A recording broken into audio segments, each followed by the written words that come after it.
This program was first broadcast on Canterbury's access media station, Plains FM, and was made with the assistance of New Zealand On Air. It's time for Emergence News on Plains FM 96.9, citizen-made radio.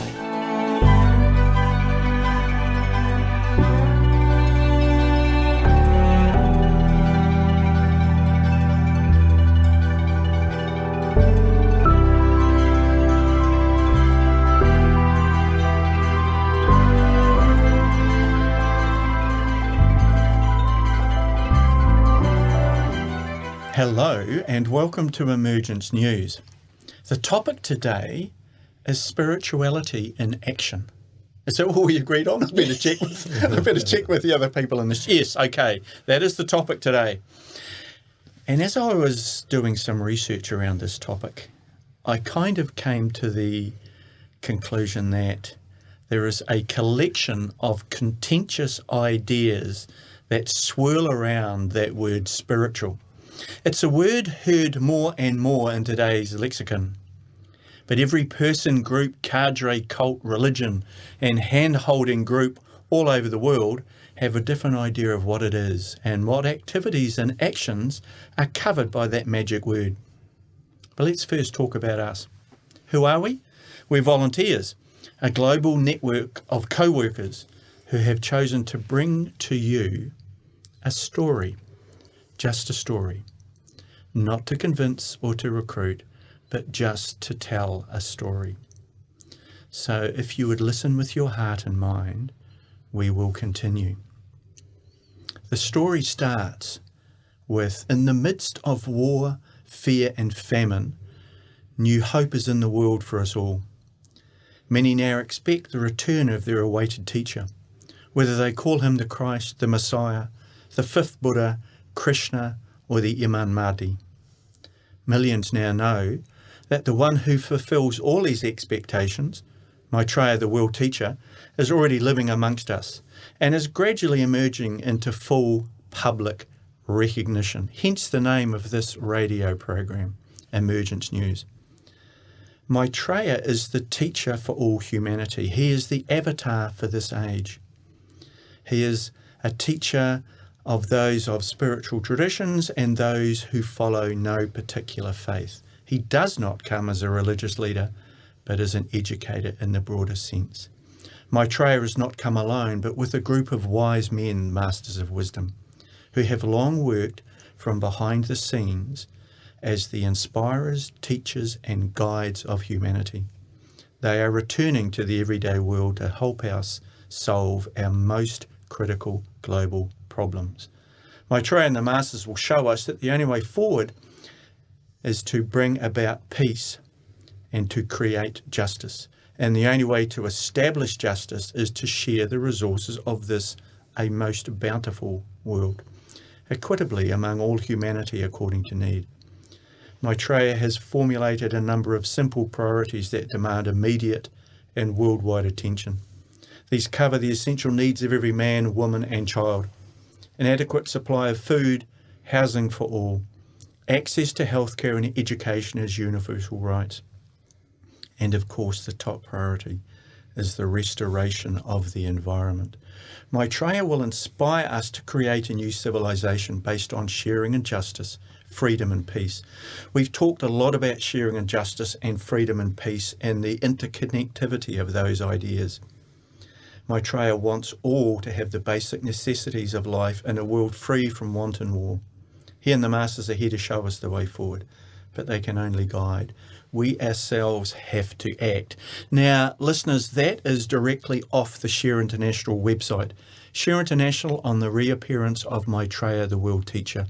That is a fabulous resource for more information on this story that we are here to share with you.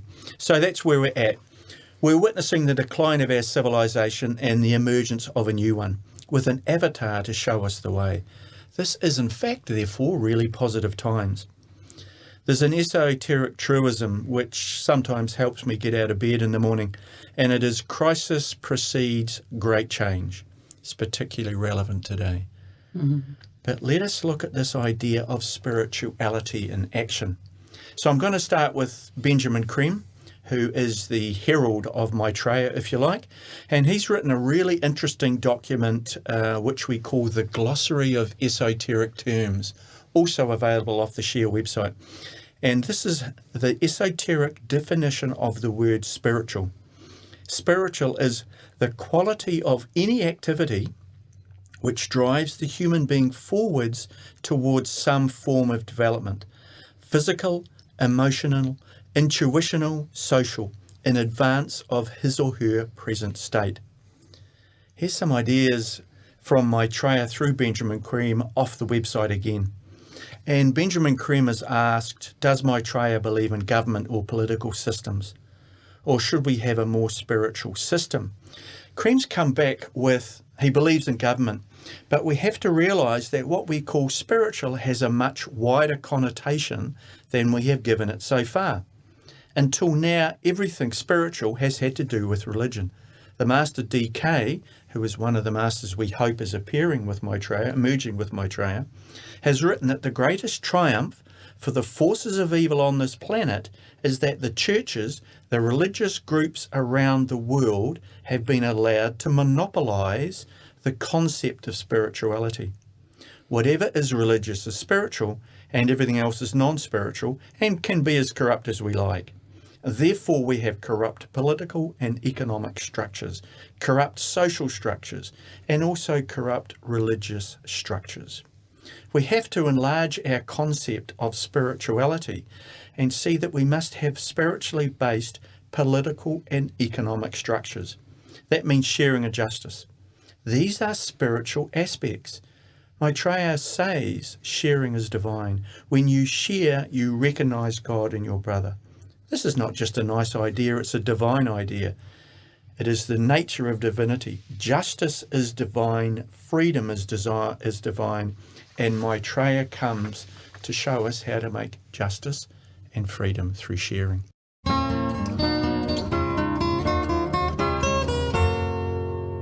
So Benjamin Creme finishes with, then we will make spiritually correct political, economic and religious structures. We need government to organise the means of living together in peace and harmony. But he says we should participate in that government. We get the politicians we deserve. So when we look around lumpy old planet Earth at the moment, I'm sure there's many, many people that are thinking, I don't think I deserve that politician. But anyway, we are looking at spirituality in action. And I've got Peter and Shafir in the studio with me today. Peter, what are you going to tell us? Well, John, we're looking at the how to spiritualise economics. Well, actually, you've summed it up because... Beautifully? Yes. Thank you. The key word is sharing. Ooh. And Maitreya, of course, is... goes on about sharing all the time. I mean, this is his main theme in actual fact. And we had a look at Maitreya's Mission Volume 3, and Benjamin Creme is being interviewed, and he talks, this interviewer asks him about what we need to do. And he says 1,000 million people throughout the world live in absolute poverty in the developed world. Economic recession and crime are pervasive. And what are we doing wrong? And Ben says, well, the major problem is that we've come to the end of our civilization. I love that quote. We are witnessing the breakup of the civilization of the last 2,000 odd years and the beginnings of the process of creating a new civilization. That is why Maitreya is in the world, to inspire, to guide us, to educate us in the creation of the correct structures, political, economic and social, which will allow us to go forward in our evolution on the right premise. So it all comes back down to sharing. And, you know, what is required is the reassessment of who we are and our relationship with each other. Maitreya says the first step we have to take to address these problems is to see ourselves as one brothers and sisters of one humanity. We have to get the sense of globality. Well, that's a nice word, isn't it? Globality, yes. It is. That we are one people, one group, and therefore the food, raw materials, energy, scientific know-how and educational facilities of the world belong to everyone.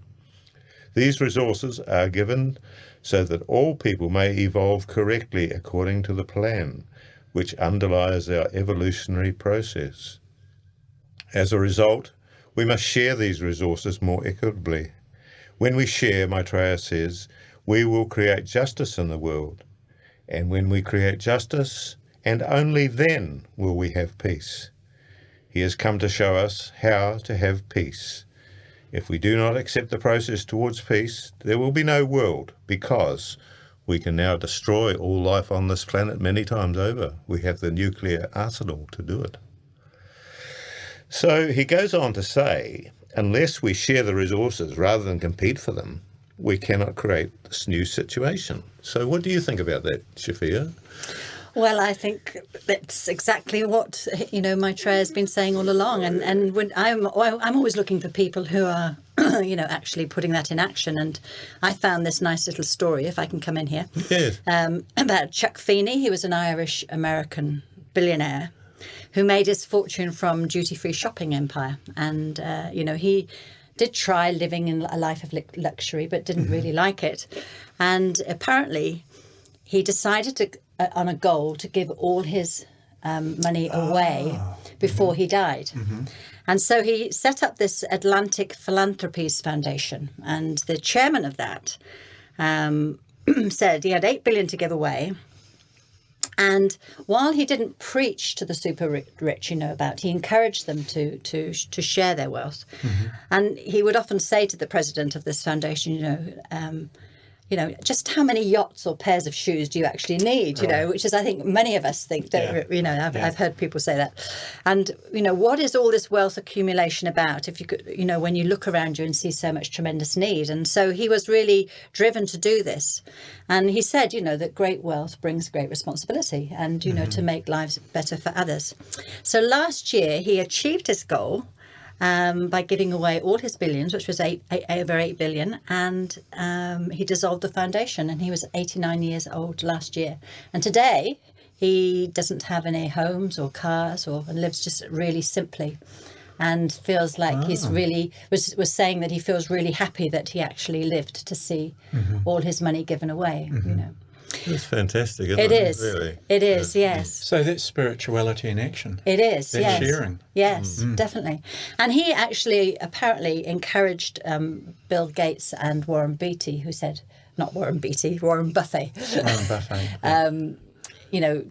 Buffett, is it? I think, I'm not sure. Buffett.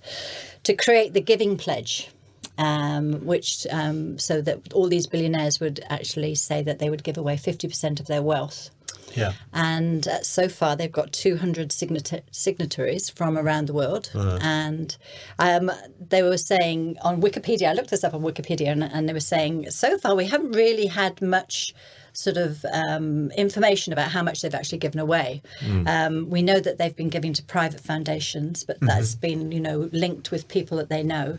Yeah. And they seem to have all made a lot more money than they've actually given away. So, so it's, I don't know whether it's difficult to give your billions away when you've got that much, or Yes, it's hard to reset your mindset, isn't it? I wonder. yeah. So we shall see. But what I thought was good about that story was at least it's out there. At least they're saying it. At least they're starting to. It's in the consciousness, isn't it? We've got all this money. We need to be giving it away. And that's a good start, actually, isn't it? Even if it doesn't sort of quite happen for these people, perhaps the next lot to come along.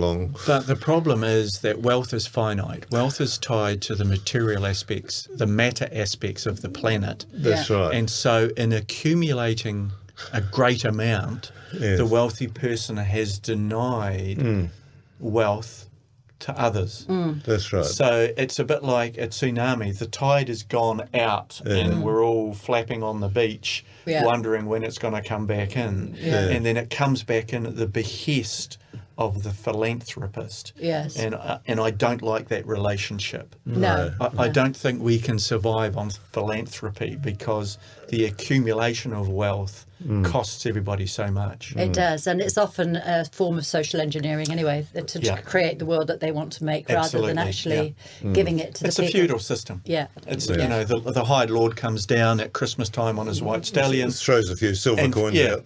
And then rides back to the castle and feels fabulous. But I don't think I've heard so much in the news about people, so many different people saying, you know, is it right to be a billionaire? Should we stop? You know, when you reach a certain amount of money, you know, should it then all go back into the country and, you know, off the backs? Because it's the people who made the money for them, you know, it should go back to the people. Yeah. So spirituality in action. We're talking about how's this manifesting in today's world. Yeah. Peter's talked about sharing as a divine aspect. Maitreya talks about that. You're talking about philanthropy. What else have you got for us? Well, it was interesting what you were saying earlier when you were saying about, you know, that spirituality is always associated with religion, you know, because I've lived long enough on this earth to actually have seen... How long have you lived on this earth? 72 years. to have seen, to have heard people, you know, more and more people saying, I'm not religious, but I'm spiritual. Yes. You know, there's sort of that yes. People say that all the time. So there's a different view of spirituality now, isn't I'm it? one of those people. Yes. I would say that Yeah. I'm not a religious person, but I have a faith and I'm a spiritual person. Yes. Yeah. I've got a friend, and I think I've told you about Robert before. People ask him what religion he is. He says, he says, same as God. That's right. That is a good answer. Yeah. Well, I like this this whakatoki, which is a Māori proverb, which says "Ko tahi tonu te wairewa o ngā mea katoa," and to translate that, it could be translated as "forever flows spirit." Connecting all of creation, because I think for me spirituality is about that connection to all creation, you know, and that whatever I think, whatever I say, whatever I do affects everybody else, you know. And I think when you have that sort of understanding, then you're much more careful about how you act and how you speak and what you do in the world. And that's right. Well, I mean, our energy comes in. We should share it out as it goes out. You know, it comes in with the breath, goes out. We should be a valve rather than a sponge. yes. That's right. Yes. Could someone write that down? I just made that up. And of course, we're in the Age of Aquarius, so the golden age, which is all about... And valve is relevant. Yes. Which is all about, you know, our brotherhood and our one family. So, you know, looking around the world and thinking of, you know, people who are, you know, putting this into action, I always come back to Jeremy Corbyn in the UK because I grew up there and I've seen what he's gone through, and for me he's one of the great initiates of the world. You know, he just is so constant, so consistent, you know, and they actually vilify him, and he just keeps on keeping on, you know. Seems not to take it personally. He doesn't. He's just exactly as, you know, a true initiate should be. He doesn't take it personally, never fights back, although he is now going to court about them not giving him the whip in the Labour Party. But it doesn't let that sort of dominate his life. What he's done is he's sidestepped this and he's created this project for peace and justice. And it's a 4-point programme, which is economic security, international justice, democratic society and climate change. And so the economic security project is organising direct support for families, you know, who have been hit by austerity and COVID-19. So it's working with the food banks, the unions, the community groups, and mobilising, you know, the people to start putting pressure on the government, you know, because I think in his long career, which is over 40 years, he's seen that actually the pressure from people is what shifts things, you know. I mean, we often, you know, say, this will never happen. People say that to me, you know, that'll never happen. But they said that about slavery, they said it about the women's vote, they've said it about so many things, and it's only mobilising people, and people just keep saying this is what we want, you know. In the Age of Aquarius, with Maitreya as the water bearer, Jeremy Corbyn is like a stream of water that when he's found a blockage, which is the British Parliament, he's just gone around it. Yeah, that's right. Yeah. So he's continuing to flow in his own direction. Yes, that's right. It's quite inspiring. It is very inspiring. So the Democratic Society project, which is one of these 4 projects, which is one I think is really important and very sort of pertinent to him, is launching a campaign against Rupert Murdoch, because he's trying to take over the media and have like a Fox-like news in the UK, which would be disastrous, because already the stirrings of, racism and bigotry are sort of really alive there. You get a Fox News and it could really sort of ignite all that, to something to be quite, dangerous. And, we're very lucky here in New Zealand, aren't we? We don't have Murdoch Press here. And although you can stream it. Yes. It pops up on my YouTube feed every now and then. Yeah. It's awful. Yes, that's right. It's awful. But I think our media is slightly more independent. Well, I mean, I'm not saying that it's that it hasn't got its sort of thing, but we don't have the division, do we? Or there's sort of so much here. I think we don't seem to have the rhetoric. We don't seem to have the idealism, maybe. Or... Yes, whatever it is, that sort of drives that, And so I think we are lucky, and that's probably why we've got a Labour government with Jacinda Ardern as our because we haven't had that constant barrage of. So when we talk about spirituality in action, and you've mentioned people power. Yeah. Has the Labour government here, or has the current government here in New Zealand, been a recipient of people power? Would you say that? I think it is. I don't think New Zealand, because we're not quite so. What's the word?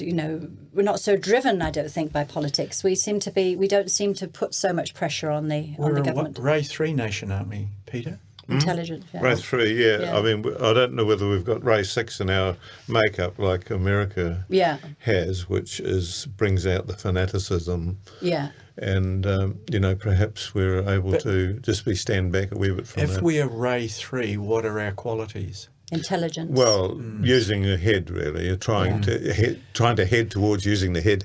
And our approach to COVID has been science. One of rational and science and process. Yeah. Okay, cool. All right, guys, it's been lovely chatting. Shall we take a break and come back to you, Shafia, because I've just seen the look in your eye and I thought we've got to come back to Shafia. Or we've got a kick under the table. This is the Emergence News on Plains FM. For more information, go to shareinternational.org. Okay, Shafia, we've all had a cup of tea. Tell us the rest of your 4-point plan. Well, this is Corbyn's 4-point plan, or the project of peace and justice. So international justice, which is going to be focusing on a campaign for affordable COVID-19 vaccinations available to all by petitioning governments to relax the intellectual property rules, because at the moment there are many countries who won't be able to get the vaccine, and so they're trying to sort of work so that each country, if they wish to, have the ability to make their own vaccines, and then it becomes a public owned, and I think that will actually help with the vaccine hesitancy, in that at the moment people are so worried about what the pharmaceuticals are putting into them, because their role is to keep us sick, isn't it? Yes. So by having your own national process, you think it'll make people more comfortable with it? Well, hopefully, and also it makes it more affordable. I mean, at the moment they're trying to hold on to the patents, and so that's again another. You can see why he's hated, can't you? Really, you can see. And then the last one, of course, is the climate change and that project, and that needs to be developed globally, I think, with all the other countries, creating jobs for Green New Deal and, actually sort of utilising the skills of the fossil fuel people, to create a world, the green energy that we all need. And, so there are 4 very specific, things that he's focusing on at the moment, and then also creating a forum worldwide where people can bring all their own ideas and what they want to do and what really sort of drives them. And that's good, isn't it? That is really good. Yeah, just gets on with it. He's fabulous. So as we wrap up our program on spirituality and action, Peter, one idea that our listeners should look for to see spirituality in action?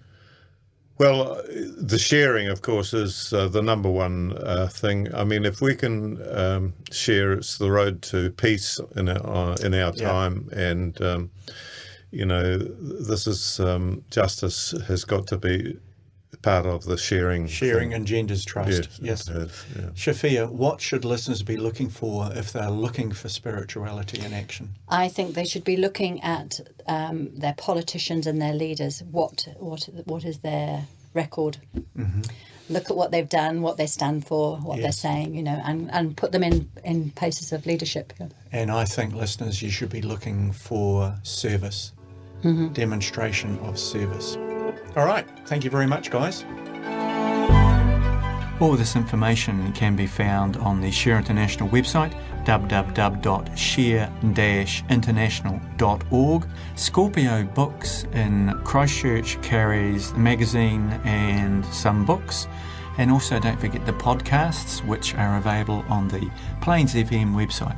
We welcome your comments, questions and feedback. Please contact us at emergencenews@gmail.com. The opportunity to join our transmission is available Monday and Wednesday evenings and Thursday mornings, which gives us the possibility to do a service meditation in conjunction with Masters.